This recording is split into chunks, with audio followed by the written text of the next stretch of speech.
তোমাদের হাতে আমরা কোনো বেকার ভাতা তুলে দেব না। নির্বাচনী প্রচারের অষ্টম দিনে বৃহস্পতিবার সন্ধ্যায় ঢাকা ১৭ আসনে জামায়াতের প্রার্থী ডাক্তার এস এম খালিদুজ্জামানের সমর্থনে বনানীতে জনসভায় যোগ দেন দলের আমির ডাক্তার শফিকুর রহমান।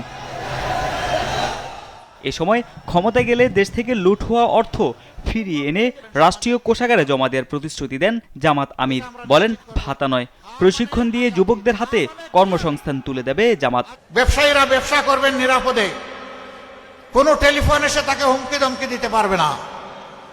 এখন ডিজিটাল যুগ, ইনশাআল্লাহ আমরা সেই অ্যাপস ডেভেলপ করে আপনাদের হাতে তুলে দেব। চাঁদাবাজ আপনার কাছে আসা মাত্রই তার সমস্ত ডকুমেন্ট এবং ইনফরমেশন যথাস্থানে চলে যাবে। এর আগে বিকেলে ঢাকা ১৪ আসনের প্রার্থী ব্যারিস্টার আরমানের সমর্থনে মিরপুর ১-এ জনসভায় যোগ দিয়ে জামাত আমির বলেন, ঘরে চলাচল ও কর্মস্থানে নারীদের মর্যাদা ও নিরাপত্তা নিশ্চিত করা হবে। ভিগো ওয়্যার গার্ড প্রয়োজন মতো বাঁকানো যায়, অধিক চাপেও ভাঙে না। ভিগো। আমরা ঘরে চলাচলে, কর্মস্থলে, সকল জায়গায় আমাদের মায়ের জাতির মর্যাদা এবং নিরাপত্তা ইনশাআল্লাহ শতভাগ আমরা নিশ্চিত করব। একজন ভিক্ষুকের ছেলেও যদি তার মেধা থাকে, সে একদিন বাংলাদেশের প্রধানমন্ত্রী হবে, এটাই দেখতে চায়।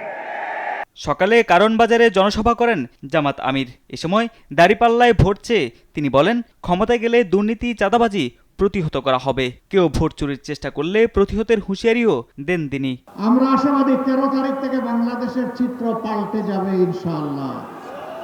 সে নির্বাচন সেই ফলাফল বার্তা দেবে যে এরা কোনো চাঁদাবাজি করে না এবং কোনো চাঁদাবাজি বরদাস্ত করবে না।